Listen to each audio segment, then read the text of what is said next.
ಶ್ರೀ ಗುರುಭ್ಯೋ ನಮಃ. ಹರಿ ಓಂ. ಪ್ರೀತಿಯ ವೀಕ್ಷಕರಿಗೆಲ್ಲ ನಮಸ್ಕಾರಗಳು. ಹರೇ ರಾಮ. ಯಾಸಾ ಪದ್ಮಾಸನಸ್ಥ ವಿಪುಲಕಟಿತಟೇ ಪದ್ಮಪತ್ರಾಯತಾಕ್ಷಿ ಗಂಭೀರಾವರ್ತನಾಭಿಸ್ತರವರರ್ವಿತ ಶುಭ್ರವಸ್ತೋತ್ತರೀಯ ಲಕ್ಷ್ಮೀರ್ದಿವ್ಯೈರ್ಗಜೇಂದ್ರೈರ್ಮಣಿಗಣ ಖಚಿತೆ ಸ್ನಾಪಿತಾ ಹೇಮಕುಂಭೈಃ ನಿತ್ಯಂ ಸಾ ಪದ್ಮಹಸ್ತ ಮಮ ವಸತು ಗೃಹೇ ಸರ್ವಮಾಂಗಲ್ಯಯುಕ್ತ. ಶ್ರೀ ಮಹಾಲಕ್ಷ್ಮೀ ನಮಃ. ಆತ್ಮೀಯರೇ, ನಾವು ನಮ್ಮ ಮನೆಯಲ್ಲಿ ನಮ್ಮ ಪ್ರೀತಿಗೋಸ್ಕರವಾಗಿ ಹಿರಿಯವರ ಮೇಲಿನ ಪ್ರೀತಿಯಿಂದ ವಿಶೇಷವಾಗಿ ಅವರ ಬಟ್ಟೆಯನ್ನು ಕೆಲವರು ಇಟ್ಕೊಳ್ಳೋರು ಇದ್ದೀರಿ. ತಾಯಿಯ ಬಟ್ಟೆ ಆಗಿರಲಿ ಅಥವಾ ತಂದೆಯ ಬಟ್ಟೆ ಆಗಿರಲಿ, ಪ್ರೀತಿ ಪಾತ್ರದವರ ಬಟ್ಟೆ ಆಗಿರಲಿ, ಅವುಗಳನ್ನ ಇಟ್ಕೊಂಡಿರ್ತೀವಿ.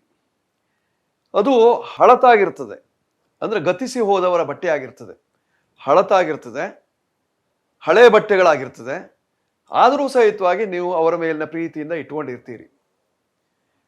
ತಪ್ಪು ಅಂತ ನಿರ್ಣಯವಾಗಿ ಹೇಳೋದು ಕಷ್ಟವಾದರೂ ಸಹಿತವಾಗಿ ಇಟ್ಟುಕೊಳ್ಳುವುದರಿಂದ ಏನಾಗ್ತದೆ?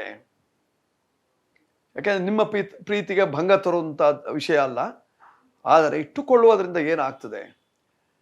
ಬಟ್ಟೆ ಹರಿದಿರಬಾರ್ದು, ಬಟ್ಟೆ ಸುಟ್ಟು ಹೋಗಿರಬಾರ್ದು, ಬಟ್ಟೆಗಳು ಒದ್ದೆಯಾಗಿರಬಾರ್ದು, ಬಟ್ಟೆ ಗಲೀಜಾಗಿರಬಾರ್ದು, ಬಟ್ಟೆಯಲ್ಲಿ ಮಲಿನತೆ ಇರಬಾರ್ದು.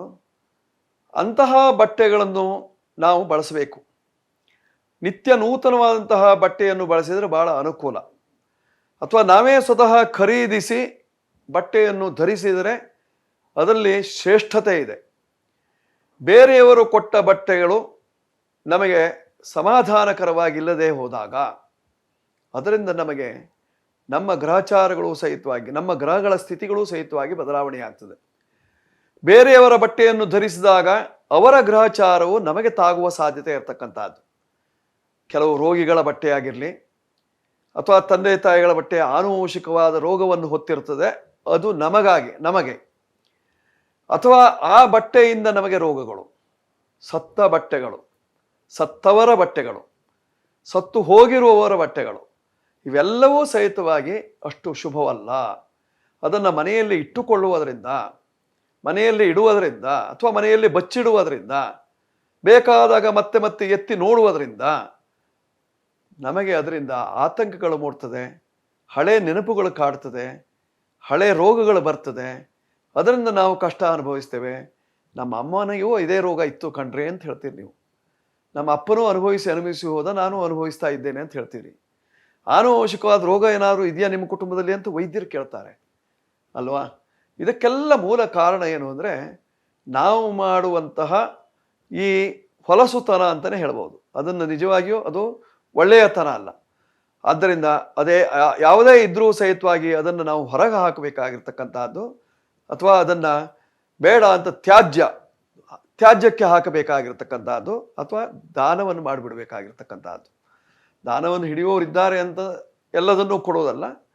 ಅದು ಒಳ್ಳೆಯ ಇದಾಗಿದ್ದರೆ, ಅದು ಪ್ರಯೋಜನಕ್ಕೆ ಬರುವಂತಹದ್ದಾಗಿದ್ದರೆ, ನಮಗೆ ಪ್ರಯೋಜನಕ್ಕೆ ಬರ್ತದೆ ಅಂತ ಅವರು ಹೇಳಿದರೆ ಅದನ್ನು ಕೊಡಬಹುದು. ಆದರೆ ಮನೆಯಲ್ಲಿ ಇಟ್ಟುಕೊಳ್ಳುವುದರಿಂದ ಸಾಕಷ್ಟು ತೊಂದರೆಯನ್ನು ಅನುಭವಿಸ್ತೀರಿ, ಕಷ್ಟವನ್ನು ಅನುಭವಿಸ್ತೀರಿ. ಗಲೀಜಾದ ಬಟ್ಟೆ ಇಟ್ಟುಕೊಂಡ್ರೆ ಗಲೀಜುತನ ಬರ್ತದೆ. ಸುಟ್ಟು ಹೋಗಿರುವಂತಹ ಬಟ್ಟೆ ಇಟ್ಟುಕೊಂಡ್ರೆ ಮನೆಯಲ್ಲಿ ಬೆಂಕಿ ಬೀಳ್ತದೆ.